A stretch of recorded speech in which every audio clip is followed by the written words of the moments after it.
we're going to start studying the tree proofs. As we've seen, this is a third way, a third method of proving validity in sentential logic. To begin, we'll take a look at what's called disjunctive normal form. The normal forms are going to be a kind of an introduction to some of the background motivation for the tree rules. So let's take a look. So this strange thing that we have here on the board, let's take a look at it. This long sentence, if you take a look at it, you'll see something interesting. So what we have here is P and Q, or P and not Q, or not P and Q, or not P and not Q. Now you should notice something about this right away. So this is the conventional ordering, corresponds to the conventional ordering of P and Q that we've set up before on the truth table. Okay, so if we look at each of these rows, P and Q is true, P and not Q, not P and Q, not P, not Q. And what we have here is a tautology. This big sentence up here is a tautology. Why? Because what it's saying is either the first case or the second case or the third case or the fourth case. Now, of course, that's got to be true because these are the only four possible arrangements of truth and falsity for two variables. So what we've got here is a long statement expressing a disjunction of each of the rows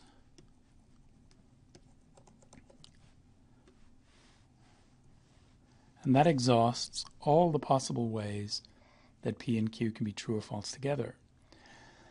What's striking about this is that it illustrates the potential power of and, or, and not to basically represent all of our logical operators.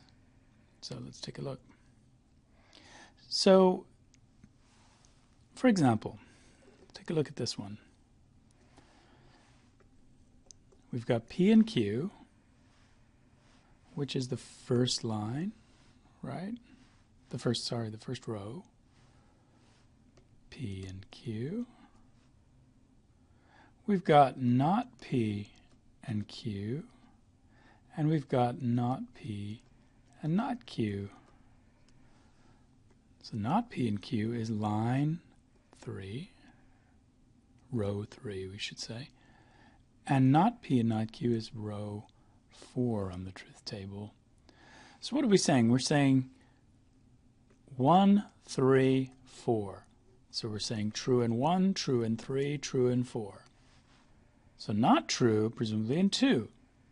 So this whole sentence is saying yes in the first, nothing in the second, no in the second, yes in the third, and yes in the fourth. And that should remind you of T, F, T, T. And TFTT is the definition of the horseshoe. Okay, so what we have here then is disjunctive normal form, meaning we just use the disjunction. I guess this is conjunction, so but follow me for a bit. We'll call it the normal form. We'll just say normal form. We'll say this is the disjunctive normal form for if P then Q. So now why did we do that? We did that because we're basically saying, okay, P then Q is equivalent to, this is speaking very roughly here, the first case, the third case, or the fourth case. This should be an or. The first case or the third case or the fourth case. Okay. First, third, and fourth. Now look at this. Here we have the denial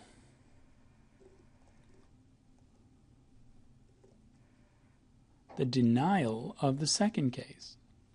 So here's the denial, not the case that this. And so what we've seen, or what we can see, is that not the case that 2 is equivalent to, whoops, that should just be 3, 1, 2, 3, is equivalent to 1 or 3 or 4. Let me get a clean sheet. So if we have, once again, P then Q, we're saying it's true in the first, false in the second, true in the third, and true in the fourth. So in disjunctive normal form, we're listing this as case 1, or case 3, or case 4. And more precisely, P and Q, or not P and Q, or not P and not Q. Okay, so notice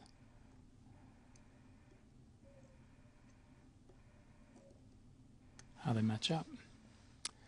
All right, so how about the negation of the second case? So what we're going to say is that P then Q is equivalent to the negation of the second case, which is P and not Q. So that's like saying is equivalent to the negation of 2. All right, 2 here being our row. Of course, that's a little sloppy, but you get the idea. The point is to help you make the connection. All right, so what does that mean? That means that all of this up here,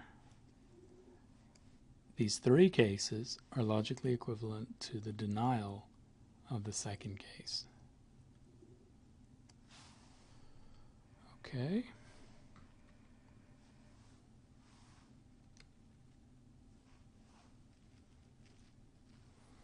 So this idea of logical equivalence, we've talked a little bit about this already, but I mean, here what we have is that, as we just showed, that asserting if P then Q, and you could, for fun, run the truth table. If you run the truth table on this whole thing here, guess what you'll get?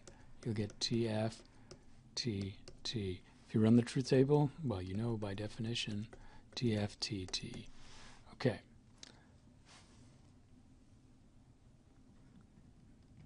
Same truth table means they're logically equivalent.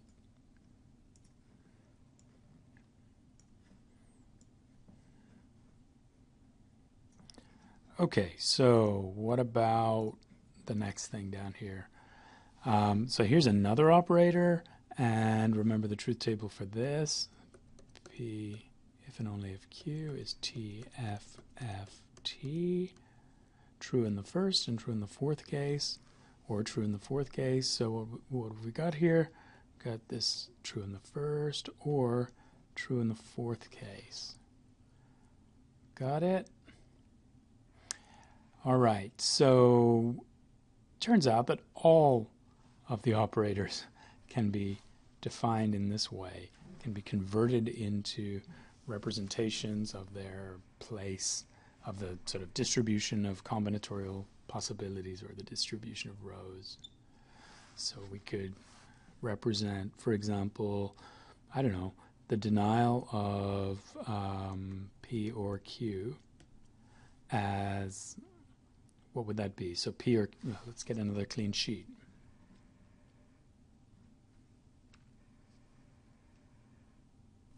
So yeah, so what we're talking about, we're talking about P or Q. Let's say something like the denial of P or Q. So what's the denial of P or Q? It's going to be F, F, F, T. And if we see something like this, we'd say, well, this statement is true in the fourth case, And what's the fourth case? The fourth case is logically equivalent to not P and not Q. So, hey, lo and behold, that makes sense because by De Morgan we know that these two are logically equivalent. Okay, what about, for example, if we had the denial of if P then Q? So let's take the denial of if P then Q. We know that that's going to be F, T, F, F. And so we say it's true in the second case. So the denial of P then Q is equivalent to the assertion P and not Q. Okay, so if you ran the truth table for that, it will be the same as the truth table for the denial of P then Q. Whoops, all right, doesn't fit.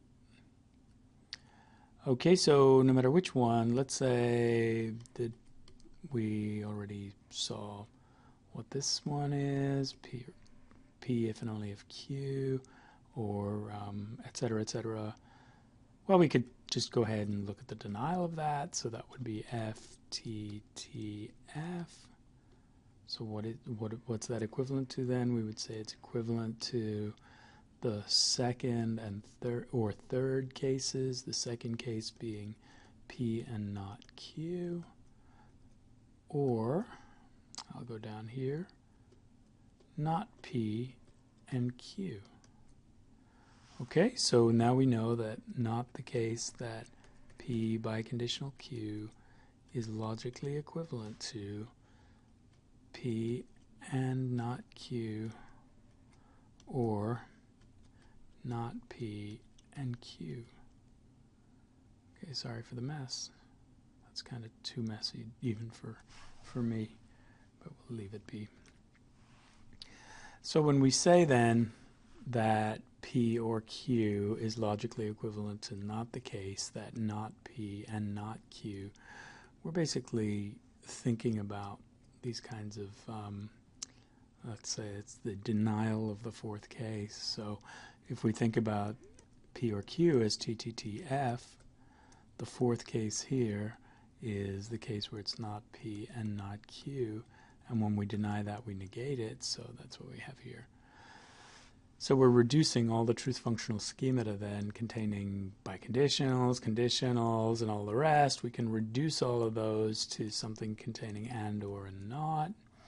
And, you know, we get expressive adequacy. So you can probably see also how we could eliminate one of these so that we can do it all in terms of or and not, or and not. No other operators are necessary.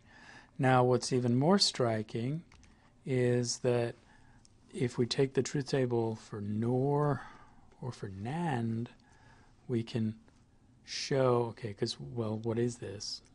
This is going to be the denial of the first case is not the case that P and Q.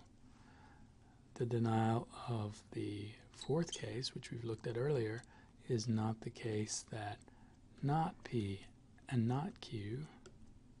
Okay, so NOR is the denial of the fourth case. NAND, it's called. That's the name of this operator right here. NAND is the denial of the first case. So if you wanted to, you could represent everything in NAND form or NOR form. NAND form is common, or something, well, it's common. It's familiar to logicians. And NAND is also known as the Sheffer stroke. That's this one right here, the Sheffer stroke. NAND and NOR can both be expressed, though, using these guys, or so we won't bother saying much more about those. But as an exercise, you can convert, let's say, all cases of, well, all operators into NAND form. So P NAND, Q NAND, we'll include these, NAND Q, for example. What might that be? That would say, or let's take a one you already know and like. Easier to see with another case. So here we've got, let's take P Nand P, Nand Q. Okay, I'm ignoring here the parentheses and I'm indicating the order by the size of the Nand. Don't worry, you won't be responsible for this. This is just for fun. So P Nand P is what? Well, P Nand P is not P. Okay, so why is that? Well, P Nand P is not the case that P and P, not the case that P and P is just P, right? Not P. So P Nand P is not P. And Q is Q. So what's P Nand, or what's not P Nand Q? So it would be not the case that P and Q, so it would be not the case that all of that. That's what this is. So not the case that not P and Q is what? Well, hey, remember, that's the denial of the second case. That's when you say not the second case. What's the second case? What's the denial of the second case? Horseshoe. So hey, lo and behold, that is P horseshoe Q. So P horseshoe Q is equivalent to P Nand P Nand Q. All right, well, that was just for fun, but you see the point. You can reduce all of this stuff to one single operator, the Nand, the Sheffer stroke, and, well, that's that. Okay, so let's take a look at these paths. As you've seen in the text, we're going to introduce this new method, the tree method, and what we've got here, we'll begin with the simplest case, A and B. We know that if A and B is true, then A is true, and B is true. So we can conclude A from A and B, or we can conclude B from A and B. So far, so good. All right, so now what we're going to do is we're going to begin representing paths. And paths are basically ways things can be. Okay, so there's one way things can be if you have A and B. You take the A and B, this statement, and you can conclude that A is true and B is true. And that's pretty much it. Okay, so now we'll say more about what paths are in a second, but for now, simple as that. So when you have A and B, both A and B are true, and you can place A and B on a path then leading from the compound statement A and B. So when you write it out for yourself, it's going to look something like this: A and B, A, B. You might draw a little path there, but it's not necessary. Okay? All right. So now, conversely, well, conversely is not exactly the right word. Also, A or B. So let's think about A or B. A or B is, if that's true, then you know that A is true, or B is true, or both is true. So what you have is you've got two, A or B leaves you with two ways things could be. So there are two ways things could be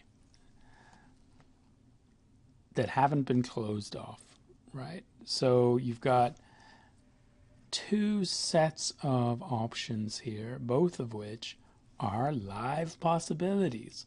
So it's a live possibility that A, it's a live possibility that B.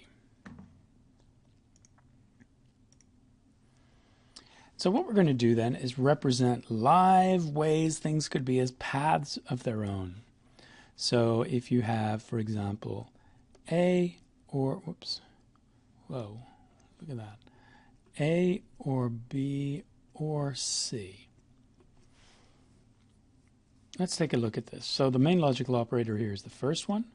So you've got C in one path and A or C in another. Okay? A or B, rather, sorry, in the other. Well, this is kind of ugly.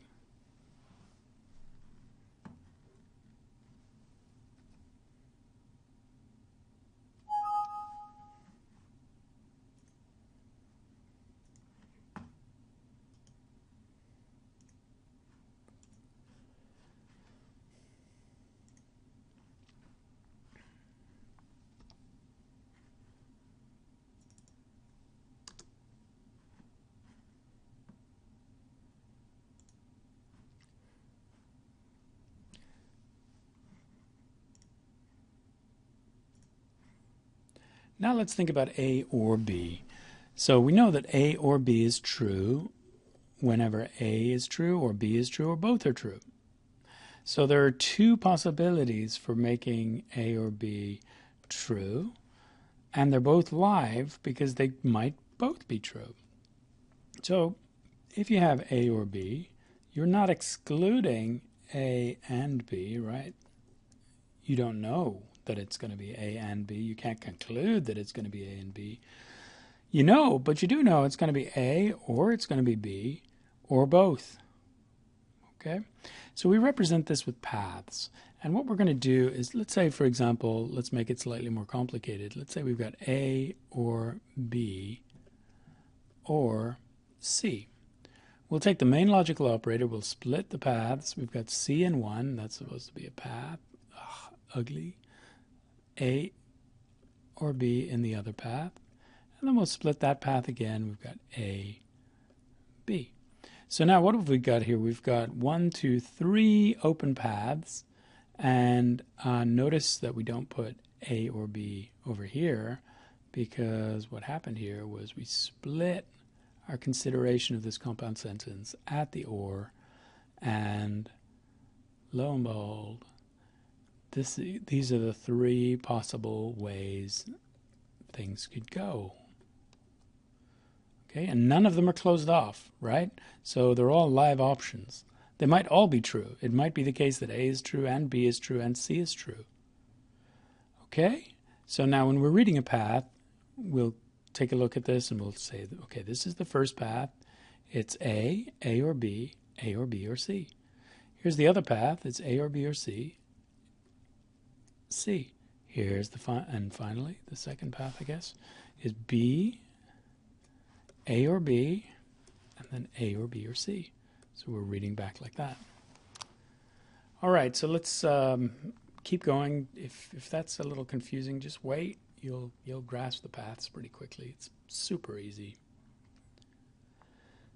Okay, so let's say it's something like the following. Let's say it's A and B or C. So what do we do with that? Well, we look first to the logical operator, and we know our rules for the disjunction.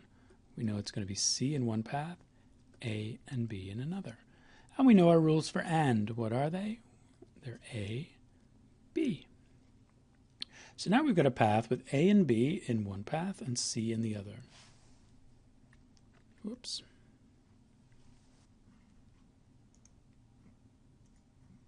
And you might be wondering, why is he doing this? Why is he doing this with his paths? What's this path stuff all about? Well, let's take another case. Let's say A or B and not A. Okay, well, what do we do with an AND? Well, we know our tree rules are put down the not A. Okay, and then put down the A or B. Why? Because we've got the two sides falling in the same path, right, around the conjunction. So we've got a conjunction. If we have a conjunction, if we've got A and B, then we list them like this in the same path. Here we've got this and this, list them falling in the same path. But now we still haven't fully dissolved all of these operators. Got A, B. So now we've got two paths. Let's read them back. We've got path 1 where it's A or B, and not A. And we've got another path that's B, A or B, and not A. Now notice something funny about this path right here. You've got the A and you've got the not A. And what do we say about that? We say that that's a contradiction, A and not A. And what we're going to say about these paths is that this path is not a way that things could be. So when we begin to decompose complex sentences of this kind, we're going to find that some ways that things some of these paths are not possible paths. This is one. So this path closes, we say. On the other hand, on the other side, this path remains open. Because this is a way things could be. We've got B, A or B, not A. And notice what we had there. We basically did disjunctive syllogism. A or B, not A, B. But not A, right? We can't have that one. Okay. So we're going to learn how to do proofs with these funny trees in a minute. But first we got to decompose things. Maybe we should look at some of the additional rules. So how about this one? This is the negation of A and B. So it's going to be F, right, T, T, T. And the negation ends up being not, oh well, what we're saying is we've got not A and B, which we actually know by De Morgan at this point is not A or not B. Not A or not B, of course, not A or not B. MLO is a disjunction. We've got not A on one side, not B on the other. Okay, so that's the tree rule for not the case that A and B. Let's look at another one. Not the case that A or B. So remember that this is, of course, Nand. This is nor. And that comes out as follows. We've got both sides. So remember, this is why it's so important to think about De Morgan early on. Not the case. Not A and not B. And we know the rule for and. Not A, not B. Okay, so let's keep going. The rule for all important horseshoe for implication is this should be a bit spread out. So it should end up reading something like this. It's just the formatting in Microsoft. So okay, so why is that? Well, we know it's the denial. Well, we know that if P then Q is logically equivalent to not P or Q. Split the paths, not P, Q.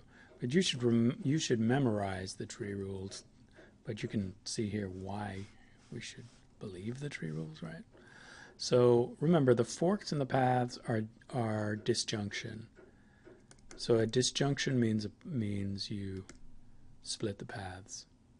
Okay? So disjunction means you split the paths. We know that we can convert everything to disjunctive normal form.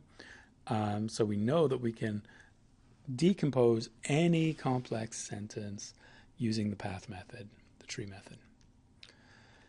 So just to take another case, here we've got, again, this should be more like that. Okay.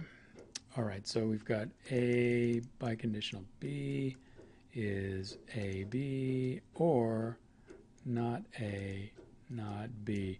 Well, why? Because A biconditional B is logically equivalent to what? To A and B, or not A and not B. Okay, and the or here splits. We've got A, B on one side, not A, not B on the other. Okay, negation of the biconditional. Again, we know that this is the negation of the biconditional is equivalent to the second and third cases on the truth table. So it's going to be equivalent to A and not B, or not A and B. Split the paths. Paths split. On one side you've got A, not B, and on the other side you've got not A, B. Okay. Well, this video is getting a little long. I'm going to stop it here.